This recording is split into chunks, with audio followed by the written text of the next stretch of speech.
사진을 몇 장 보겠습니다. 예.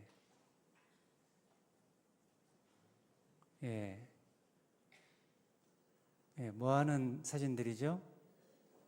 핸드폰을 열심히 보고 있는 사진들이죠. 차 안에서도, 길을 걸어가면서도, 밥을 먹으면서도 열심히 스마트폰만을 보고 있는 사람들의 모습이에요. 왜 그럴까요? 왜 그렇게 열심히 스마트폰을 보는 것일까요?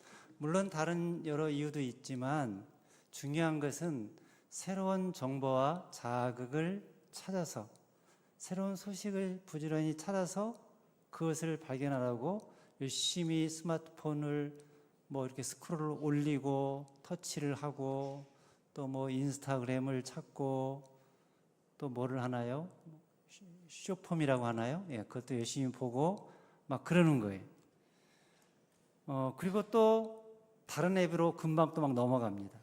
분명히 방금 전까지 봤던 내용인데 금세 지루함을 느끼고 또 새로운 자극을 찾아서 손가락을 막 쉴 새 없이 움직이는 거예요. 왜 그런가? 수많은 정보와 영상이 올라오고 다른 사람들의 삶을 엿보는 재미가 끊임없이 쏟아져 들어오는데 그럼에도 불구하고 우리의 마음은 더욱더 공허하고 허탈한 갈증에 시달리기 때문입니다. 그런 정보와 자극들이 짧은 순간 만족감을 주기는 하지만 진정한 만족이나 평안은 주지 못하기 때문이에요. 그래서 보면 볼수록 더 많은 것을 봐야 한다는 강박, 또 더 자극적인 것을 찾아야 한다는 목마름, 갈증, 그런 것들이 우리를 사로잡고 있다는 거예요. 왜 이런 갈증이 있을까? 왜 봐도 만족이 없고 채워도 만족이 없을까? 그 이유는 그런 것들로는 결코 채울 수 없는, 그런 것들로는 결코 만족할 수 없는 영원을 사모하는 마음이 우리 안에 있기 때문입니다. 전도서 3장 11절 말씀을 같이 읽겠습니다. 시작. 하나님이 모든 것을 지으시되 때를 따라 아름답게 하셨고 또 사람들에게는 영원을 사모하는 마음을 주셨느니라. 그러니까 우리 안에는 보이는 것으로, 세상적인 것으로, 현세적인 것으로, 물질적인 것으로는 결코 채울 수 없는 보다 더 깊은 본질적인 갈증이 있다는 거예요. 그게 바로 영혼의 갈증입니다. 사람들은 이 갈증을 채우기 위해서 뭔가를 열심히 부지런히 행하고 찾아 헤매고 있어요. 어떤 사람은 돈과 물질에서 그 갈증을 채우려고 하고, 어떤 사람은 명예와 권력에서 그 갈증을 채우려고 하고, 어떤 사람은 인정과 칭찬에서 그 갈증을 채우려고 하고, 어떤 사람은 쾌락과 재미에서 그 갈증을 채우려고 합니다. 세상은 끊임없이 우리에게 말해요. 이것을 하면 행복할 거야. 이것을 가지면 행복할 거야. 저것을 하면 만족할 거야. 이렇게 끊임없이 우리에게 속삭이면서 유혹을 해요. 그래서 우리는 밤낮으로 수고하고 애쓰고 부지런히 그런 것들을 쫓아다닙니다. 하지만 시간이 지날수록 우리는 깨닫게 되죠. 돈이 많으면 만족할 줄 알았는데 통장에 아무리 돈이 쌓여도 만족이 없구나. 높은 명성을 가지면 만족할 줄 알았는데 아무리 세상이 알아주는 명성을 얻어도 만족이 없구나. 많은 사람들에게 인정을 받고 사랑을 받으면 만족하고 행복할 줄 알았는데 그런데 아무리 사람들에게 인정받고 사랑을 받아도 행복하지가 않구나. 그 모든 것이 마치 밑 빠진 독에 물을 붓는 것처럼 결코 우리의 영혼을 채우지 못한다는 것을 깨닫게 된다는 것이죠. 바닷물은 짜서 그 바닷물을 마시면 마실수록 목이 더 마른 것처럼 세상의 그 어떤 것으로도 우리 영혼 깊은 곳에 있는 본질적인 갈증은 해결되지 않는다는 거예요. 왜 그런가? 왜냐하면 우리 영혼은 오직 한 분, 하나님으로만 채워줄 수 있도록 만들어졌기 때문입니다. 이것을 인생 말년에 뒤늦게 깨달은 사람이 지금은 고인이 된 이어령 교수입니다. 최고의 지성인이라고 불리우는 이어령 교수는 우물을 파는 사람이라는 책에서 자신은 평생 우물을 파는 사람이었다고 말을 했어요. 늘 알 수 없는 갈증이 마음에 있었고, 그런 자신의 목마름 갈증에 대해서 그는 이렇게 고백을 했어요. 명예를 달라면서 글을 썼더니 명예가 생겼고, 돈을 벌려고 애쓰니까 돈이 생겼다. 또 병 때문에 병원에 다니니까 병이 나았다. 그런데 어느 날 너무 외로워서 극장에서 영화를 보고 좋아하는 글을 봐도 마음은 채워지지 않고 이 세상에 나 혼자밖에 없구나라는 느낌이 다가와서 절대 고독을 느끼게 되었다. 이러한 영혼의 목마름을 어디로 가야 채울 수 있을까? 어떤 것으로도 자신의 목마름이 채워지지 않았다는 거예요. 그런데 어느 순간 이 갈증이 바로 진리에 대한 갈증이요, 창조주에 대한 갈증이었다는 것을 깨닫게 되었어요. 수없이 많은 우물을 파고 고독한 영혼의 광야를 통과한 후에 비로소 영원히 목마르지 않을 샘물을 만났는데 그것이 바로 하나님이었습니다.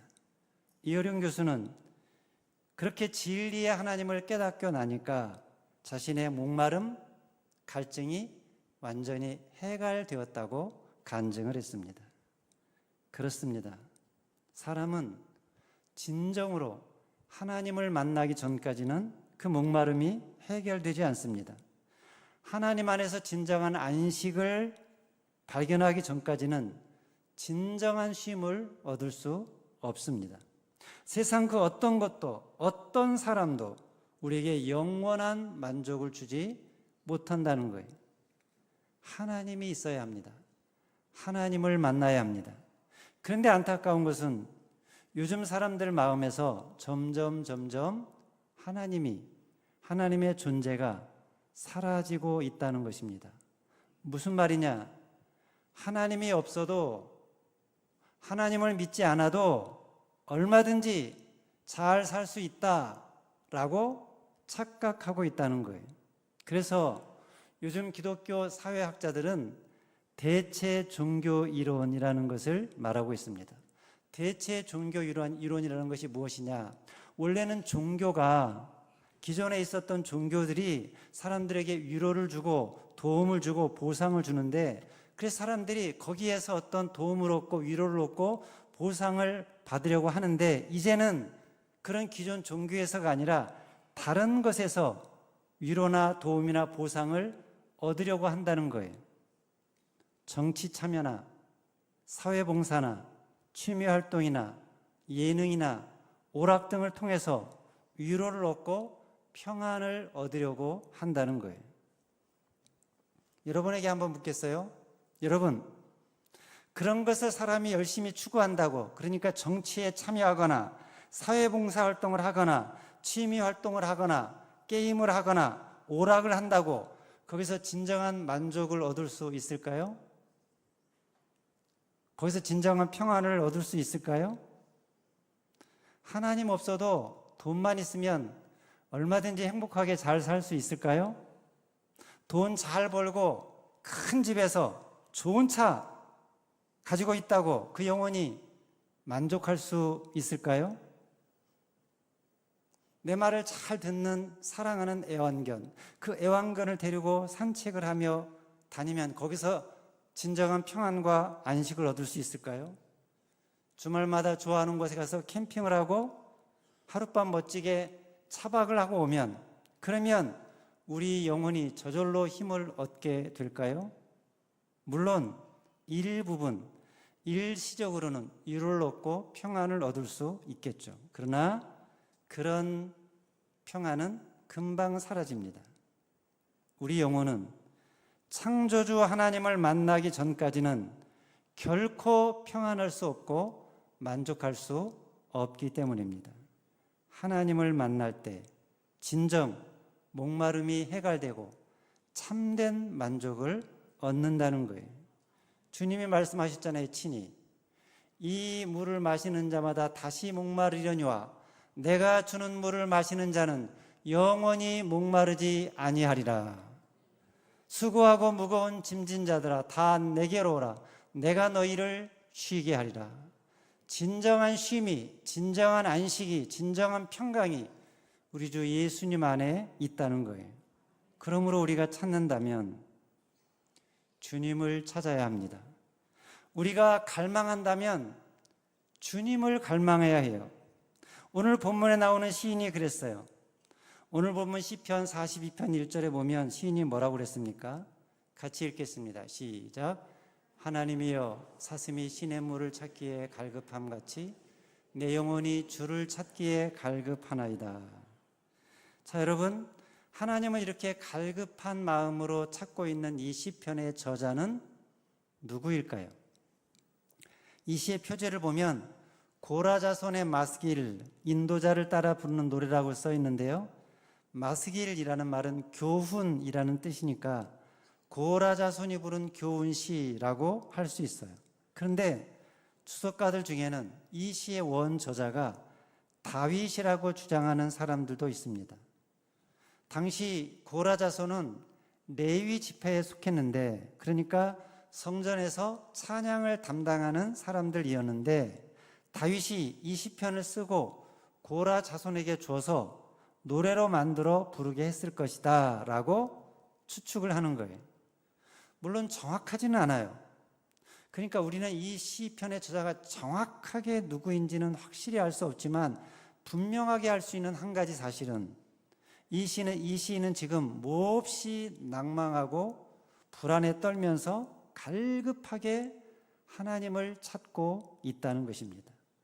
5절, 11절 그리고 이어지는 43장 5절을 보면 연속해서 이런 말씀이 나옵니다. 내 영혼아 내가 어찌하여 낙심하며 어찌하여 내 속에서 불안해하는가. 여러분, 이 시인이 왜 이렇게 낭망하고 불안해하는 걸까요?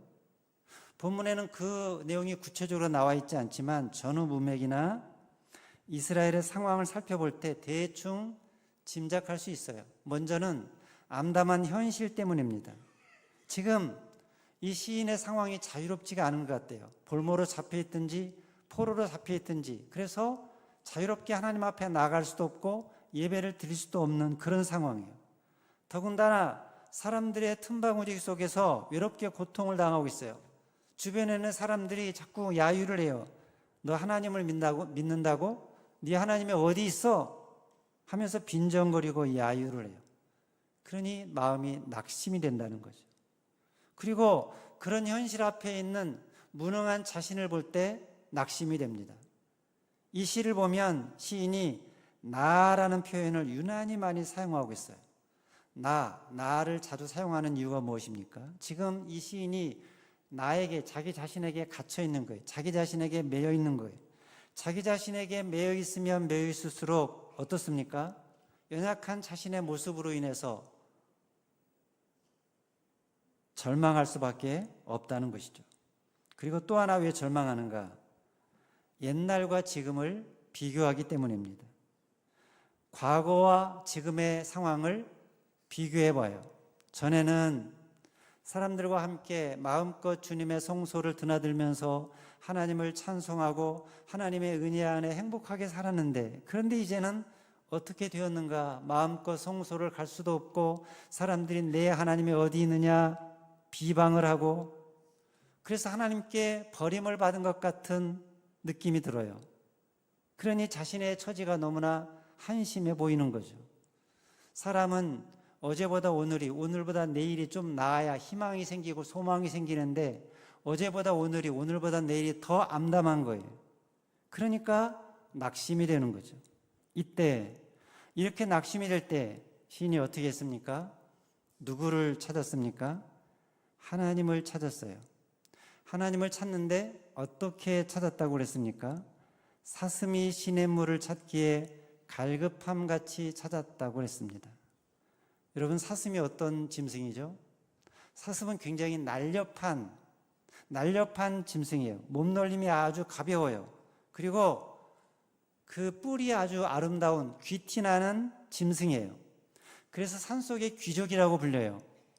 시에도 자주 등장하는 짐승이죠. 모가지가 길어서 슬픈 짐승이여 언제나 점잖은 듯 말이 없구나. 그리고 사슴의 뿔 녹용은 한약재로 쓰이는 아주 감나가는 것이에요. 피는 녹혈이라고 해서 강장제로도 인기입니다. 그러니까 이 사슴은 사람들에게 어떤 짐승보다 사랑을 많이 받고 또 그 행동에 제약을 받지 않고 자유롭게 행복하게 사는 동물이에요. 그런데 아무리 사슴이라 해도 물이 없으면 어떨까요? 물을 먹지 못하면 어떨까요? 그러면 살 수가 없죠. 특히 유대 팔레스틴 지역은 물이 많이 없는 지역이에요. 건기가 되면 거의 다 강이나 시냇물이 말라버려요. 그럼 큰일이에요. 왜냐하면 사슴은 특별히 열이 높고 다혈질적인 짐승이라고 그래요. 그래서 물이 부족하면 더 심한 갈증을 느끼는 거예요. 막 물이 없을 때는, 목이 마를 때는 이상한 슬픈 소리를 내면서 물줄기를 찾아서 헤맨다고 그래요. 때로는 맨 땅이나 모래밭을 앞발로 정신없이 파기도 한다고 합니다. 사진을 하나 볼까요? 예, 지금 사슴과 새끼가 막 땅을 막 파고 있죠. 예, 혹시라도 물이 파면 나올까봐 정신없이 땅을 파는 거예요.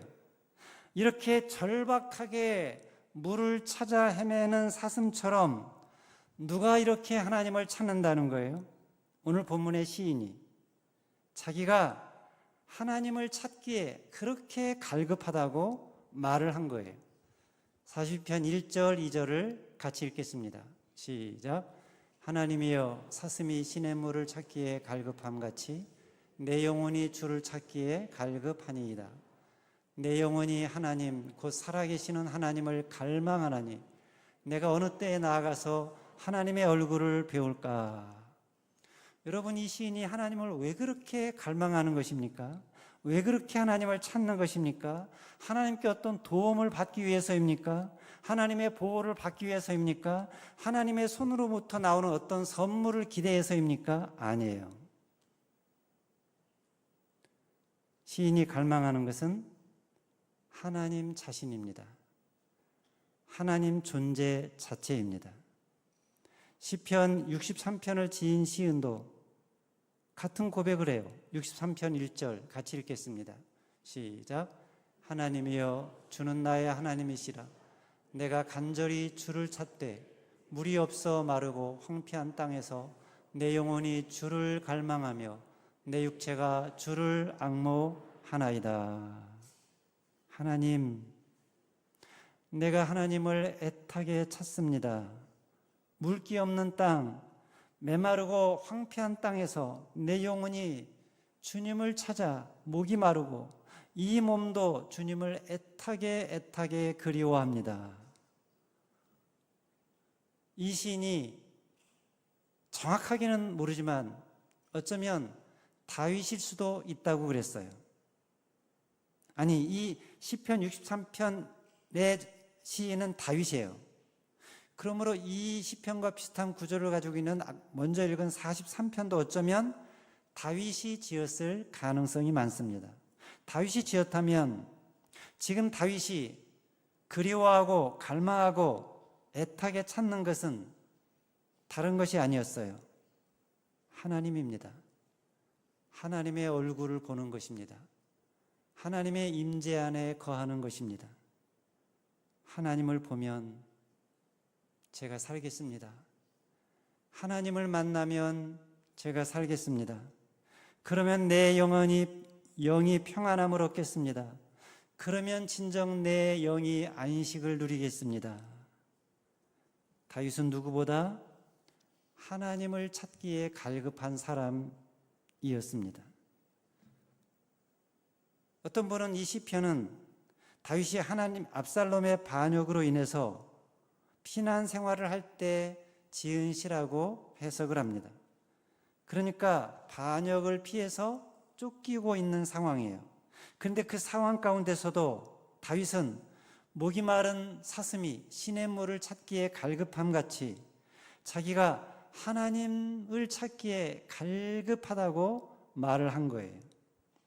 그러니까 무슨 말입니까? 지금 이 다윗은 자기가 원래 있었던 그 호화로운 왕궁, 그리고 보좌, 왕좌, 그 자리를 갈망하고 있는 것이 아니라는 거예요. 아들에 대한 배신감에 치를 떨고 있는 그 순간에도 하나님을 향해 목말라 하고 있었다는 거예요. 자신의 신세를 한탄하며 슬퍼해야 할 그 순간에도 하나님을 향해서 갈망하고 목말라 하고 있었다는 거예요. 늘 언제 어디서나 어떤 상황에서도 한결같이 하나님을 갈망하며 산 사람, 그 사람이 바로 다윗입니다. 거친 광야에서 자기 한 몸 의지할 곳 없어서 이리저리 쫓기고 다닐 때에도, 왕이 되어서 호화로운 왕궁에 거닐 때에도, 아들에게 쫓기어 비가 내리는 밤에 맨발로 도망가야 했던 그 순간에도 하나님을 갈망하며 목말라 했다는 것입니다. 이 갈망이, 이 목마름이 다윗을 다윗되게 한 것이 아닐까 생각됩니다. 다윗을 다윗되게 한 것은, 그가 하나님 마음에 합한 자가 된 것은 그가 이루어 놓은 훌륭한 업적 때문이 아니라 하나님을 찾는 그 간절함, 갈망 때문이었다는 거예요. 사실 다윗의 삶은 그렇게 온전한 삶이 아니었어요. 다윗은 완전한 사람이 아니었어요. 불완전했어요. 수많은 죄와 실수로 얼룩져 있어요. 많은 전쟁을 치르는 동안 수많은 사람을 죽였고, 통일 왕국을 세우는 과정에서 많은 사람의 마음을 아프게 했습니다. 더군다나 충성스러운 신하 우리아의 아내 밧세바를 범하고는 그 죄를 은폐하려고 우리아를 죽게 했습니다. 그런데도 하나님은 그런 다윗을 향해 너는 내 마음에 합한 사람이다 라고 말씀하셨습니다. 이상하지 않습니까? 왜 하나님은 그런 다윗을 기뻐했을까요? 어째서 피로 얼룩지고 죄로 더러워진 다윗을 내 마음에 합한 사람이라고 하면서 하나님은 그를 가까이 두기를 주저하지 않으셨을까요? 그 이유를 다 알 수 없지만 한 가지 분명한 것은, 다윗은 하나님을 갈망하는 사람이었다는 것입니다. 성경을 읽어보면 다윗을 둘러싼 수많은 사건과 이야기 중심이 언제나 하나님을 갈망하는, 하나님을 찾는 다윗의 기도가 있었다는 것입니다. 사울 왕에게 쫓기고 거친 광야를 헤맬 때에도 블레셋 땅으로 도망을 가고 죄로 얼룩진 삶 한가운데서도 다윗은 늘 하나님을 찾고 하나님을 갈망했습니다. 마치 한순간도 하나님 없이는 나는 살 수 없습니다 라고 하는 것처럼 그는 늘 하나님을 찾고 찾았다는 거예요. 사랑하는 여러분, 여러분은 어떻습니까? 여러분은 무엇을 찾고 있습니까? 무엇에 목말라하고 있습니까? 무엇에 갈증을 느끼고 있습니까? 무엇을 갈망하고 있습니까? 하나님을 갈망하시기 바랍니다. 하나님의 손에 어떤 응답이나 보상이 아니라 하나님, 그분의 얼굴을 구하시기 바랍니다. 그 무엇보다 하나님의 임재를 갈망하시기 바랍니다. 그래서 다윗이 시편 23편에서 고백한 고백이 저와 여러분들의 고백이 되기를 바랍니다. 여호와는 나의 목자시니 내게 부족함이 없으리로다. 그가 나를 푸른 풀밭에 누이시며 쉴 만한 물가로 인도하시는도다. 내 영혼을 소생시키시고 자기 이름을 위하여 의의 길로 인도하시는도다. 내가 사망의 음침한 골짜기로 다닐지라도 내게 어떤 심각한 문제가 생기고 어떤 병이 생기고 어떤 고난이 찾아오고 어떤 환난이 찾아와도 그럴지라도 내가 해를 두려워하지 않을 것은 주께서 나와 함께 하심이라. 주의 지팡이와 막대기가 나를 안위하시나이다. 주께서 내 원수의 목전에서 내게 상을 차려주시고 기름을 내 머리에 부으셨으니 내 잔이 넘치나이다.